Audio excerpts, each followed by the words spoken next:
B'Shem Hashem na'aseh v'natzliach. Shabbat Shalom, everybody. Happy New Year. Shana Tova. Tizkun Lashanim Rabot Tovot v'Ne'emot. It's the last Parsha of the year of 5781, going into 58782. We hope everybody has a healthy, wealthy, happy New Year.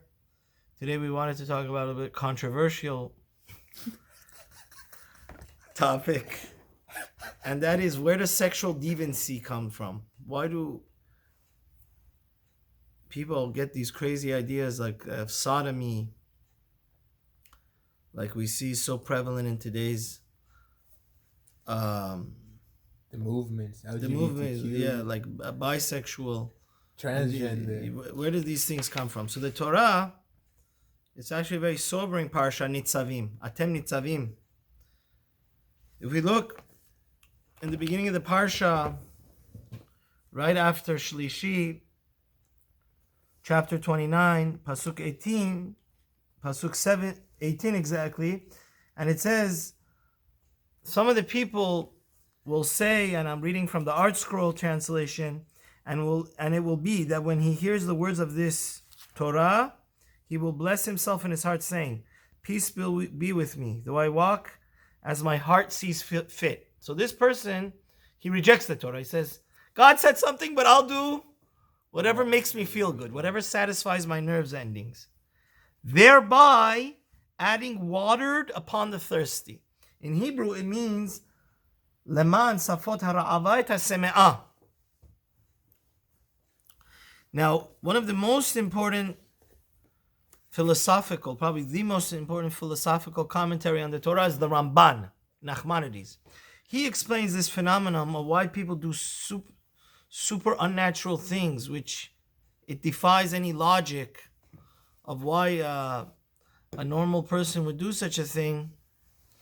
The Ramban explains over here that there's a scary phenomenon, and that is that I'm reading it verbatim. When a person has no self-control, he lives like an animal, he becomes worse than an animal. Oh, yeah. He has anything goes. So when there's no self-control, this person that's rejecting the treaty of the Torah, and we sign with our blood, with our Brit Milah, that we're going to keep the Torah, but there's a person that always is an outliner. He says, no, I'll just do whatever I see it fit. So the Ramban says that Ki nefesh seva tikra ra'ava, ki inyan ra'ava v'kohanim deshenu v'ayta nafsham kidan ra'ava mitabet tikra seme'ah. Somebody that's satiated is called reva, right? There's some people that are content with their light, right? They're always happy with what they have. They appreciate what they have. There's other people that are always looking for more and more, always thirsty. They're never satisfied. That's what the Torah is talking about here. Like it says in Tehillim, Sama lacha nafshi, our relationship to God in a positive way, we should never be satisfied with our status quo. We should always want to get closer and closer. It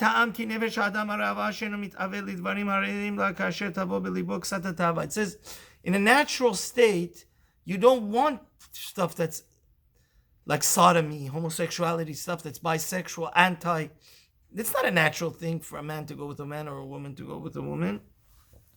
But when you start feeding your satanic indulgence, impulse, and having no self-control, right? And just doing whatever your heart's desires, just not listening to your neshama, and living like an animal, he says, oh, you want? It's like salt water. The more you drink it, are you ever going to get satiated? No. So the Ramban says, Az Yosif ben Avshot hava yetera. He says, you go from low to lower, right? Because you always want to try. Basically, the Ramban explaining like this. It's like a person that eats. Then he's going to want to go try octopus. Then he's going to want, he doesn't want to try the same thing again because he's drowning in his own gluttony. Same thing with sexuality. He does it so much and has no self-control that now, in order for him to satisfy himself, he has to go do something outrageous, something lower, right? That's not even a natural thing. But since And he goes to a lower. You go more exotic and weird things that you wouldn't even want in your natural state if you had like a normal person self-control. He says like people that is always after beautiful women. When he's had enough of them, in the end of the day, the only thing that could satisfy our soul is Torah and relationship with God. If you want to feed it nonsense, materialism, superficially, exactly. It's that sooner or later it gets sick of it, and then it wants more, and something that's actually unnatural. He says that somebody that's been with women so many times, he drowns. Now, since he's sick of being with women, he wants to try out men.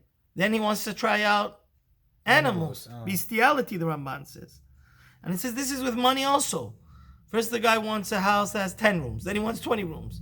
Then there's so many rooms that he doesn't ever even use any of them. Yeah. Right? People build houses with so many rooms. They buy so many cars, they're never going to... It's not only this with sexuality. All our earthly desires, if you just want to have...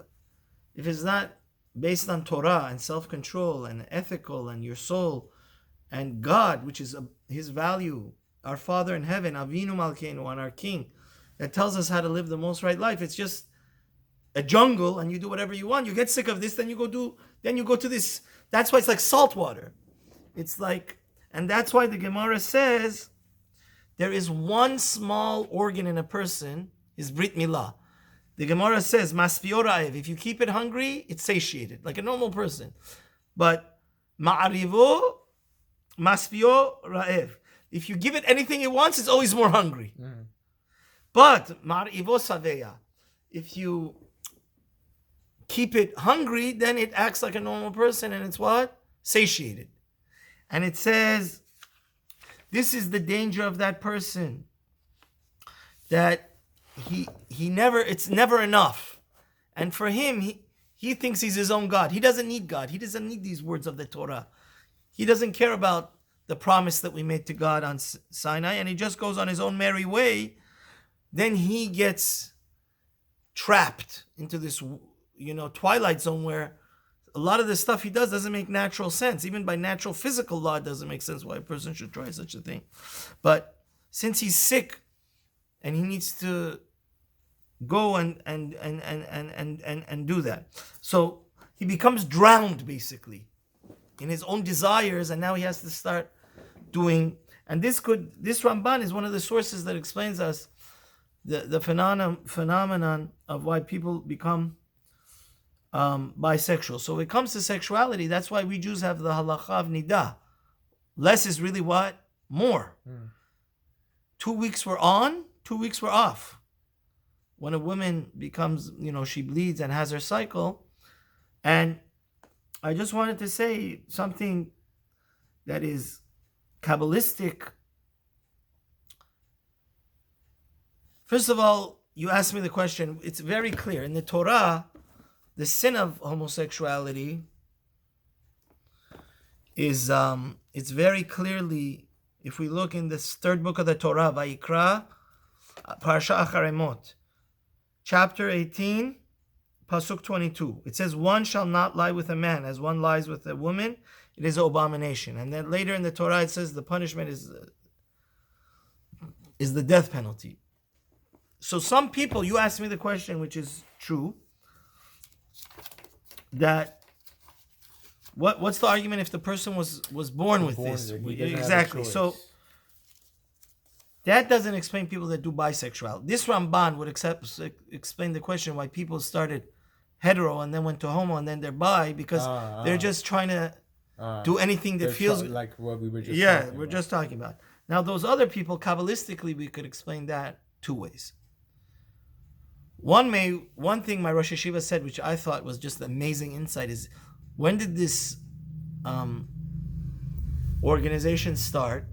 Right after feminism, where they said women are greater than men, women don't need men, and then it became a one-man household where the government was, woman didn't need her husband for money anymore. She was getting food stamps, and this whole revolution that women are greater than men, which is the Torah agrees to that, but women don't need men, which means a one man, a family, and women started looking down upon man and to having this hatred towards men. And those original feminists, what happened was the man in the Torah, a woman should be respected like a queen, of course. That goes without saying, and that's women. They give you back double the love you put inside of them. But a woman also has to respect, the Rambam says, according to Judaism, her husband like a king. If the man is being treated like trash, he says it's easier to have a relationship with who? Another man. I don't need to deal with this attitude, these people that it's always disrespect and they don't respect my status. They treat me like a garbage. That's one way how you see that, this phenomenon. And also it goes with the Ramban, because after like Woodstock and the sexual revolution, you see this homosexuality coming out because they had unlimited sex. Now they wanted to try this new horizon. But there's a much deeper explanation. Those people that you see sexually, it could be a person that, let's say, was a rapist. He can become reincarnated, a man in the body of a woman. Or sometimes a woman did some very bad things like abuse children. Her body could be trapped in her soul. So a soul of a man could be trapped in a woman, and sometimes vice versa. That's why you see this transgender. But that's the thing. Their tikkun is, their test in life is to have self-control. You understand what I'm trying to tell you? Which means, doesn't mean we shouldn't have, this is an eye-opening thing. Doesn't mean we should necessarily hate them. We should, just like somebody that doesn't keep Shabbat, or God forbid somebody that goes against the Ten Commandments. See, the bottom line is, the great Rosh Yeshiva of the Chafetz Chaim Yeshiva of Henoch Leibowitz says, whatever way you want to slice it or dice it, some people, they're pedophiles. They like to be with kids. Some of the people, I know this personally, both in Baltimore and LA, some people, they have this thing for married women. They try to trap them and seduce them, There's a concept in the Gemara Nedarim. Can we ever rationalize that and say it's okay because that's the person's sexual orientation? Although nowadays there's a movement around the world to say that pedophilia is also, love is love. But you see that downward spiral? It goes lower and lower and lower, and then there's no limit to it. It becomes worse than animals. Yeah. So Rabbi Henoch said a very good thing. He said, the bottom line is, the whole Torah is about self-control. So even if we would say that naturally this person does like, a man likes a man, and it could be because it's a neshama of a woman trapped in a man, or whatever, the bottom line is, the same way we would not tolerate the love of a children and say, okay, go, be with a child, or we can't break the Ten Commandments and a married woman breaking her loyalty to her husband and say, oh, I like, some people like that. And that brings me to a very amazing story where there is kind of a different Shulchan Aruch. The great Rabbi, Rabbi Eliashiv, I had a friend, he once said something, he said he had a guest who used to come to his house every Friday night. After a few years, the single guy said, you should know, I have a question. You always say I should get married. I feel that, I have a homosexual tendency. So he said, do I need to get married? I'm willing to do it, but it's going to be a fake. So he asked the greatest Ashkenazi rabbi, Rabbi Eliashiv. He said no, because the mitzvah of getting married is the ultimate thing of loving your neighbor as yourself, and it's not fair to the woman. Right. So may Hashem, we really need Mashiach so much. There's so much darkness in the world, and these poor people are suffering. My Rosh Yeshiva said, that they have an astronomically high number of suicide. The people that do sodomy and that lifestyle, and it's sad. So we hope that the light of Mashiach comes, and this is a good message for the new year to show us how dangerous it is when you don't have self-control. And that's what Teshuvah is. Teshuvah is the wake-up call that, like Einstein says, there's only a limit to genius, but to stupidity there is no limit. So that's the danger. When you fall into the hands of the Satan and you start Going, this downward spiral, it goes into crazy, crazy things. And, and that's why we are so lucky to have Rosh Hashanah and Kippur. Shofar wakes up us and says, hey,